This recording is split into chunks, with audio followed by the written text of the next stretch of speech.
So what's up? Magandang umaga sa inyong lahat mga kamanok. Once again, this is Linyada ng Mamay at nandito ulit tayo upang sumagot, magbahagi ng kaalaman tungkol sa pagmamanok. Okay, so ngayong video na to, pag-usapan ulit natin yung mga katanungan na inyong inilalagay dyan sa comment section dahil kayo po yung priority ko mga kamanok. Kaya mangyari na sasagutin po ko agad natin yung inyong mga katanungan dyan. Okay, kung kayo man is newbie, baguhan, nangangailangan ng kasagutan sa mga katanungan ninyo pagdating sa pagmamanok kasi alam ko napakarami nating mga newbie dyan. Okay? Hindi natin alam, wala silang mapagtanungan, wala silang makuhanan ng impormasyon tungkol sa pagmamanok. So gusto nating tulungan. Kaya po ginawa natin itong channel na to para po sa inyo. Okay? So mga kamanok, lagi ko lang hinihiling if ever na nakakatulong o nagugustuhan nyo po yung paraan kung paano po tayo nagsishare ng idea dito, huwag nyo po sanang kalimutan na mag-subscribe, mag-like, at syempre maglagay na rin po ng inyong mga katanungan dyan sa comment section. Wala naman po yung bayad. Lahat po walang bayad. Mag-subscribe kayo, mag-like kayo, mag-comment kayo, wala pong bayad dyan. Feel free na magtanong at saka syempre mag-subscribe na rin po kayo. Okay? So, ang unang katanungan po ay galing kay Cesar Escare. Ayan. So, Cesar, ito po yung inyong katanungan. Idol, pwede bang ihalo ang Leveman GK sa fermented Jackie Oats kung tayo is may pupuntahan?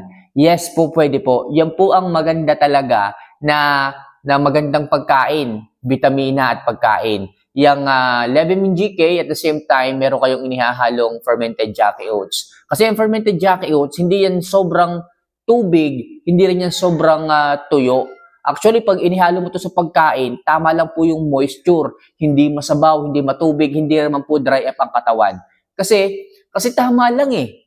Yung dry feeding na inyong ibinibigay, pag inilagyan niyo po ng fermented Jackie Oats, nagkakaroon po ng, nagkakaroon po ng kulay. Ibig sabihin, pag kinain po ng manok, kuha ka agad ng manok yung magandang droppings. Pansinin po ninyo to. Pag nagbibigay lang kayo ng normal na pagkain, wala kayong inihahalo, yung ready mix lang talaga. Pag umipot yung manok, asahan nyo, dry up o parang masyadong matigas yung ipot. Pero pag naghalo naman kayo ng wet feeding, tingnan ninyo pagka umipot ang manok, laging basa, laging matubig.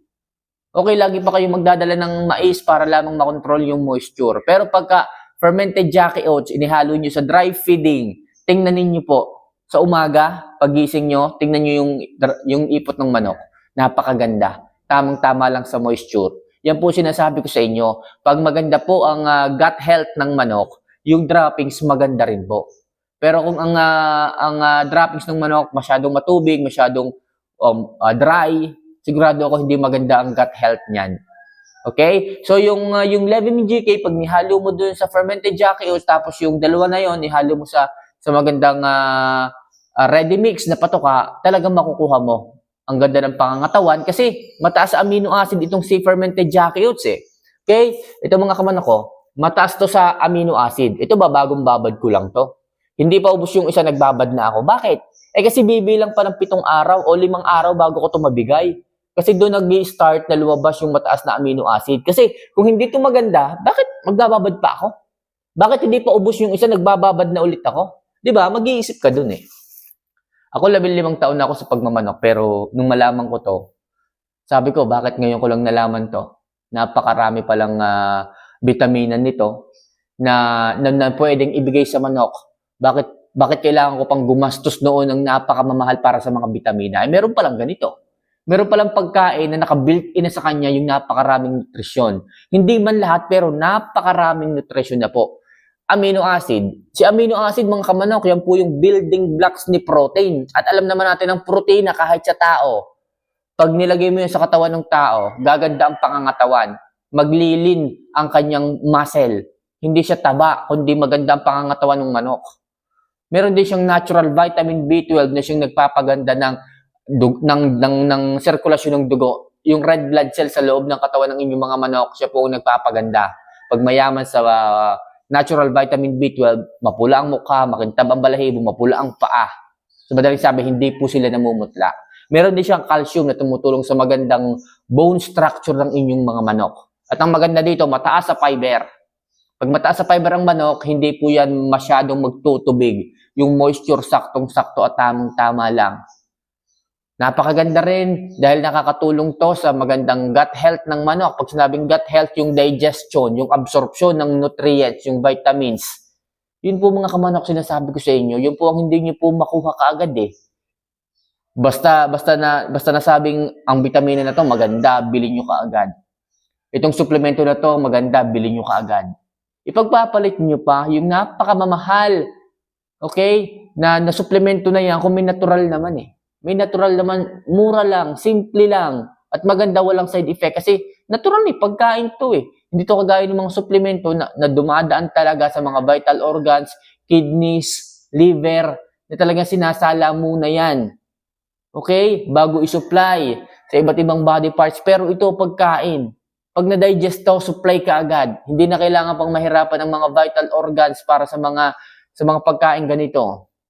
Okay? Natural. So, lahat naman po ng vitamina, sa pagkain po yan muna unang makukuha. Kaya lang naman po, gumagamit tayo ng mga suplemento, vitamina, kasi hindi sapat yung nakukuha. Pero dito mga kamanok, mataas eh. Nakita ko mataas ang nutrient level, nutrient value ng pagkain na to. Kasi kaya hindi na ako kailangan pang bumili ng mga mamahaling pagkain. As in, ito lang mga kamanok. Ihahalo ko lang sa pagkain. Kasi literal, protein na lang naman po ang pangunahing kailangan ng katawan ng manok eh. Yung mga susunod na mga vitamina, vitamins, secondary na lang po yun. Sumusunod na po yun. Okay, pag maganda ang pangangatawan, okay, gumaganda na rin po yung blood circulation dahil kompleto rekado na po itong fermented Jackie oats. Muli, ulitin ko, bago pa humaba, yung fermented Jackie oats at yung Levimine GK, ihalo nyo lang po yan sa ready mix mixture na may 16, 17, 18 crude protein. Kahit ano po yan mga kamanok, gaganda po ang katawan ng inyong mga alaga. Si Levimine GK, ini-advise ko na ihalo nyo dahil siksik din po ito sa mga vitamina. Kung kinukulang man itong ating fermented Jackie oats, kaya po niyang punuan ni Levimine GK. Kaya mga kamanok ha, pagdating sa inyong mga pasyal at pupuntahan, si fermented Jackie oats, si Levimine GK, tapos yung inyong ready mix na may 17, 18, or 16 crude protein, sapat na po yan. Mag-add na lang po kayo ng prutas, gulay, o kung ano pa mang gusto ninyo, makakatulong po yan. Okay? So parang kakunti masasagot natin ngayon kasi medyo mahaba-habang usapin. So last question muna tayo ngayon mga kamanok ha. Pasensya na po kayo kasi kukunti ito. So ito mga kamanok, galing kay Jaynard Publico. Ayan, so idol, pwede po bang ipatuka ang Integra 2000 at mais na crack corn sa 2 months old? Thank you idol. Okay, Integra 2000 sa 2 months old po pwede yan. Ang hindi po pwede, itong si crack corn para sa 2 months old pa lamang. Ang 2 months old po ay hindi pa ganong kalakas tumunaw. Okay? Hindi pa ganong kalakas tumunaw para bigyan nyo ng mga crack corn na ganyan. Ang crack corn kasi, isa yung butil ng mais na hinahati lang is either sa 2 or sa 4. Matigas po yan. Para sa 2 months old, hindi pa sila ready. Okay, na tumunaw ng ganyang katitigas. Pag po na-delay ang pagtunaw nila ng ganyang katitigas na patuka, possible, titigil ang panunaw ng manok. Sa ganyang klase ng edad, napakabata pa, mababansot ka agad yan. Yung Integra 2000, walang problema. Kasi crumble pa yan eh. Kahit i-wet feeding mo yan, mas maganda pa nga eh. Kasi mataas yung moisture, madaling ma-absorb ng katawan ng mga sisiw, pero itong si crack corn, masyadong matigas. Huwag muna, idol. Ang advice ko sa iyo, kung gusto mo ng corn, is corn grits ang gamitin mo. Yung talagang pinino ang durog. Para kahit pa paano, mas mabilis ang panunaw. Yung gizzard, mas ma-improve yung productivity. Alam mo yon? Okay, pwede naman ng mais eh. Pwede natin silang i-train na tumunaw ng mabilis sa mais. Pero yung crack corn, wag muna masyadong malalaki. Ang kailangan mo is corn grits. Grits po, pag sinabing grits, hindi po ito yung talagang pulbos na sa pino. Ito yung pinakamaliit na talagang makukuha ng toka ng mga baby stag na ganyan, mga sisiw na ganyan. Para po talaga yan. Actually, nakakatulong nga yan eh. Yung corn, nakakatulong po yan sa magandang pag-digest ng manok, especially yung mga 2 months old na ganyan nga. Pero yung crack corn, hindi ko advise. Ang advice ko, corn grits. Yung maliliit talaga na parang durog na mais. Pero hindi naman po yung pulbos ha. Iba po yung pulbos. Yung ano lang muna, yung durog lang talaga. Para kahit paano, matutok ka niya. Makakatulong yun sa magandang digestion ng gizzard ng inyong mga alaga. At ang resulta, magiging mabilis ang pagtunaw ng manok, mas magiging healthy po sila. Ganun lang kasimple.